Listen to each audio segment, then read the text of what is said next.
What would your child's life look like if they had more self-confidence? And what would your child's life look like if they felt a little bit better about themselves every day? And what would your child's life look like if they were expressing themselves at their highest and best potential every day, like an Olympic athlete? It'd be pretty awesome, wouldn't it? Well, please allow me to ask you another question. What would your life look like if your child had more self-confidence and they felt a little bit better about themselves every day and they were expressing themselves at their highest and best potential like an Olympic athlete? It'd be pretty awesome, wouldn't it? Well, the reality is that this can be possible if you know how. And today I'm going to share with you the simple yet subtle ways that you can help your child be more self-confident. Hi, my name is Dan Lefave, and for years I've been helping entrepreneurs to think accurately and get results faster. But today I'm going to be sharing something a little bit different. I'm going to be sharing the 6 essentials for your child's self-confidence. And I'm basing this on my own research and practices. I have 3 children. They are ages 2.5, 6, and soon to be 9. And I've been practicing this with my 9-year-old and my 6-year-old, and now my 2-year-old for, with my 9-year-old for about 5 to 6 years now, going on 6 years.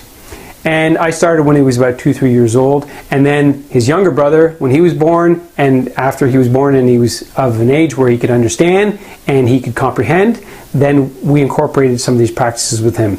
And now my youngest son, who's 2.5 years old, is doing these practices with us.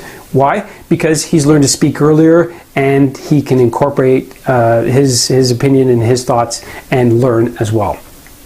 So, like I said, today these are 6 essentials for your child's self-confidence, and I'm happy to be sharing them with you. Alright, so the first one that we're going to be sharing, the first practice that you'll want to do, I call positive compliments. Now, this is a practice that you do first thing in the day. So it's something you do in the morning before your child gets on the bus, or you drop them at school, or they get a ride. It's something that you do for a very short period of time, and here's how it works.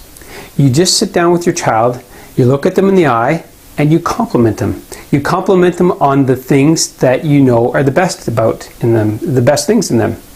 And it doesn't have to be anything special, but if you do need some ideas, I do have 66 positive things that you can say to your child, and I will give you that as a download, and so you can incorporate some of those. But the bottom line is, if you just sit down with them, look them in the eye, and compliment them, they are going to feel that, they are going to receive it, and then they're going to express that, because you are bringing the confidence out in them about the things that they're best at.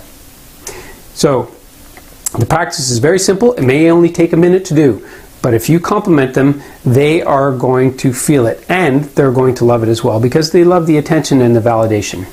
The second practice that you're going to want to do, or that I recommend, is setting intentions. This is also at the same time that you give them compliments. So you give them compliments, and right after that you can ask them, what do they want to accomplish during the day, or what would they like to do? And oftentimes, at least with my children, they will tell you maybe things with their friends. They're going to interact with their friends or play a game of some kind, maybe a sport they're involved in or something, or maybe some drama class or something, maybe an activity that isn't related to academics. That's probably the first one that will come to their mind. But they're going to share it with you. Then you can switch it over and talk about the academics. What would they like to accomplish or achieve or experience during the day academically? And they may tell you, maybe it's math or sciences or reading or something they really enjoy. They will tell you that. And the purpose of this exercise is so that they imagine things. So they imagine this happening, and they can give you more detail. You can ask, who might you do that with, or who is this going to involve, or what's it going to involve, and get them thinking a little bit about it.